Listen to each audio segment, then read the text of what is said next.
Hello, welcome to Goth Tarot.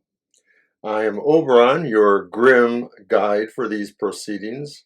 And I say that because I am one half of the tarot team, the TFT Tarot for Today. Banshee, my wife, and I have been tarot readers for over 50 years each. We've read for many years. We've only recently, in the last 3 years, have decided to create our digital presence. So normally we do live streams, but this is my show, the Goth Tarot, and it is a collective reading for shadow-minded, gothic, depressive, emo-type personalities, perhaps. I consider myself one of them. But I think that it is a collective reading, and to wit, sometimes these readings are about yourself, and then sometimes maybe they are about the actual world or the environment around us. Such was the case with my last week's reading. They're always on Wednesday, but I tend to record them either the Tuesday or Monday directly before that. And I did actually record that one on Monday, and it almost seemed as if a lot of this reading was in fact about the nature of what was going on in the world, specifically with Russia and Ukraine, the invasion and various things there. So I want to keep that in mind. I'm going to mark the time stamp, probably right down there, when this is recorded. It's Tuesday this time, so you'll see that there. And of course, I just want you to keep in mind that the actual reading could be about more than yourself. So let's get started. And this is a reading through a number of decks with a number of positions that kind of illustrate what our human condition is as goth-minded individuals, or how we see our worlds around ourselves. What are the shadowy kind of philosophies that we might embrace? So we're starting off with one of my favorite decks, and I've used it before. It's called The Murder of Crows. And it's a unique deck for me in more ways than one, because it is a limited edition, just right under 3,000 editions worldwide, and I happen to have one of them. My dear wife Banshee, who I've mentioned, did get me this. So I'm going to shuffle the cards a little bit here. I think I need a little more room, so I'm going to turn over this way and try to do that.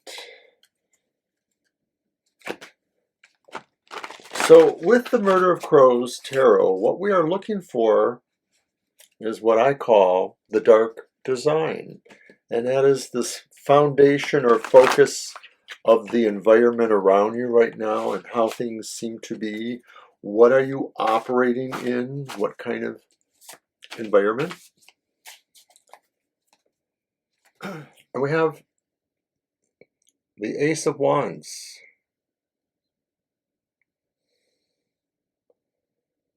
Got some glare there. And the Ace of Wands is our dark design, our focus. It may very well be that we are looking at beginning new things, such as enterprises, friendships, situations that maybe promote ourselves as persons first, our charisma and magnetic qualities may be arising out of the situation. It is really the undertaking of something new and perhaps pretentious in our lives. So then I also use from the Murder of Crows specifically 4 other cards that they give you in the form of two-sided cards. And one of them is a qualifier on the timing of this event in your life. Does it happen as the beginning of this idea or the ending of the idea? And that would be the crow of dawn, the crow of dusk. And then the other qualifier is whether or not this action feels internal to you, physical, the crow father, or whether it feels deeper inside, internal, psychological, possibly, and that would be the crow mother. So I'm going to randomly pick that with a dice throw. And if it's an odd number, then it will be the crow of the dawn as the indicator. Or if it's an even number, it'll be the crow of the mother. And it is number 14, so that's even.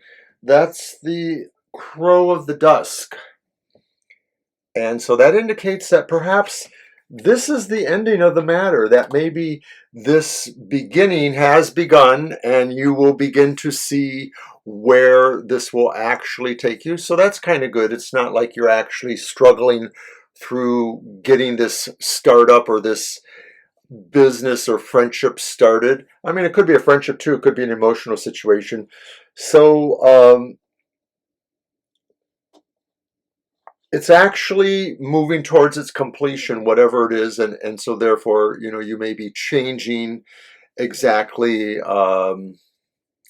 where it goes, you know, now that it's begun. So we want to see how this affects us, and we're going to throw the dice again, the qualifier. And once again, I have an even number, the 16.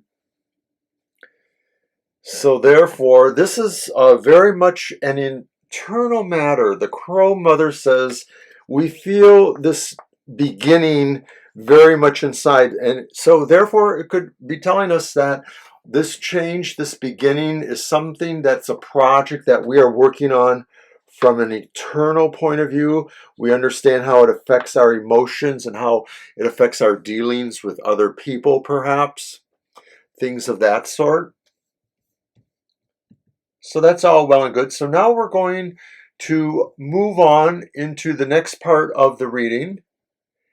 And that idea is really moving from the dark design. We're moving to the dark shadows.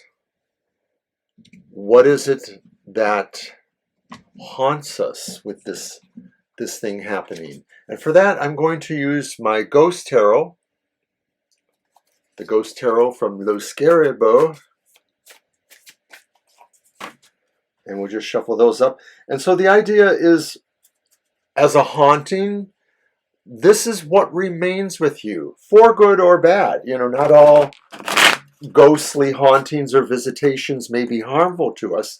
It could very well be that what remains could be a good thing. So let's hope for that and see. Because the idea here is that we are ending or seeing the end of the beginning of a new project, maybe. We are seeing the completion, I guess would be a way of seeing that what we have been trying to manifest, a new friendship, a new relationship, a new enterprise, a new business, is something that maybe is a very much an internal process. And so we're kind of seeing that success there. We've birthed something. So what remains from all of that then is the reversed Three of Wands, which kind of fits in. And so the reversed Three of Wands perhaps is saying that we understand that some of this has yet to really totally work out. And that there is still a sense of this project moving forward, and maybe that concerns us emotionally. Maybe we feel that there is prospects for the project to maybe fail, or maybe have further delays of some sort that we're not quite envisioning. So we have some doubts there, I guess it would be a fair thing to say. Okay, so from the Dark Shadows and the Ghost Tarot, we are looking towards two other ideas which come with us from volume 1 of Goth Tarot, where we use the Night Sun Tarot to determine what is the dark truth, what are the realities of all of this, and what is the dark sacrifice? What is the pain that we must bear, the sorrow we bear, or how can we possibly change and convert that, sacrifice it, as it were, or give it up for a better ideal?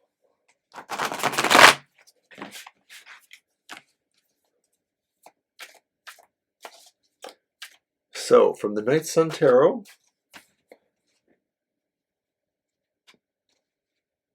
we ask, what is the dark truth? What are the realities that we now understand? And it's Temperance reversed. Temperance reversed. We now really understand that this reality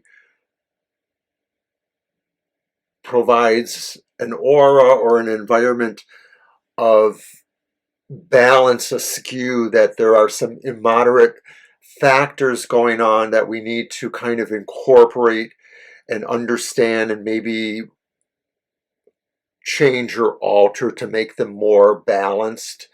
We have a reality here where we feel there's a lot of mixed emotions and there's a lot of mixed attitudes about where our week is going with these various ideas here. It's kind of interesting for me to interject at this point that, unlike last week, I do not feel this collective reading addresses, the situation of what may be going on worldwide. So I feel this could mostly be taken to be personal for each of us as a collective kind of idea. The idea that we're beginning new projects, and maybe we're seeing their completion, and the effects will be psychological. Now, you could look at that and say, well, that does maybe pertain to what's going on in the world stage. It's possible you see that there. I guess I could say I see that too. The Three of Wands reversed then maybe might be a good thing in that view, because it may suggest that this progress has possibly been altered, and that maybe people need to move back towards the idea of getting along, of having moderation feelings going on here. So what is the dark sacrifice then? Whether this is personal or writ very large in our world. And it's our old friend that we see here from time to time in Goth Tarot. It is the upright Five of Swords. And the Five of Swords, whether upright or reversed, I tend to not like very much. I tend to feel it's a card of nobody wins. It's a card of defeats. It's a card of stress or strife over winning kind of things. It's not a good card, whether it's our personal or our overall worldly reading here. The dark sacrifice is that we really must figure out how to get rid of the negativity, negative, aggressive, toxic behaviors within ourselves. The idea that if I can't win, nobody wins. Bam. So let's just move on from that, because I guess at this point then it's really clear that the next card has to address what sucks.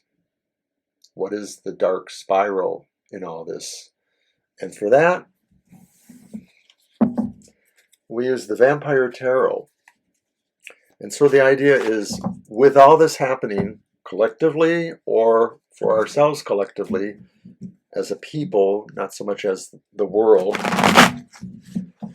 what is it that is draining us? What is the psychic or physical drainage that we're feeling because of all of this within our lives, personally or writ large? what really sucks.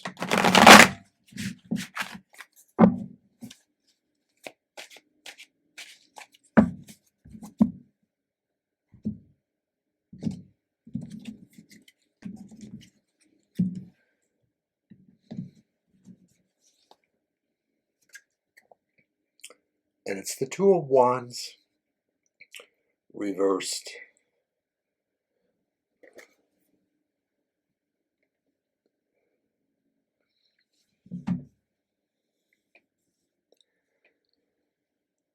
It's a dread feeling to feel that maybe we've really lost our world, or we've lost our way. And I'm feeling that this is about our feelings, that I don't know that it's the reality. This reading of Goth Tarot is only intended to be about our feelings and how we associate them with parts of our lives. So the Two of Wands reversed in the position of what sucks, what's the dark spiral for us right now. It is this idea that we feel there's a great upheaval, a great disconnect with our autonomy over our world.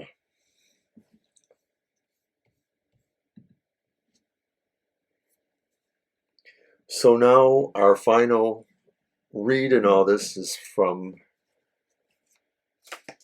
the Crow's Magick Tarot,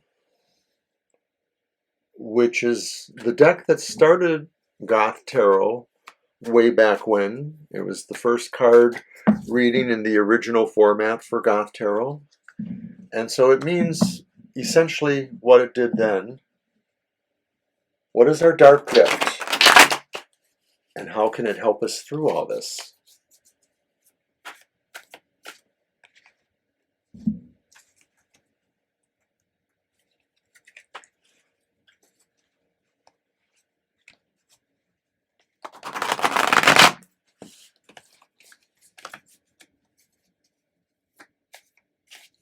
The dark gift.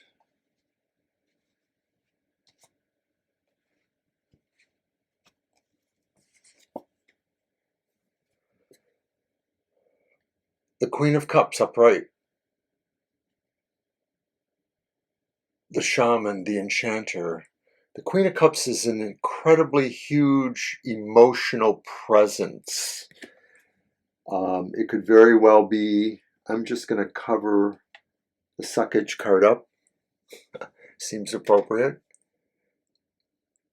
And say our dark gift is our ability to really move into that shaman enchanted area of our lives and to find our strength from the mysticism and the power that we each can lay claim to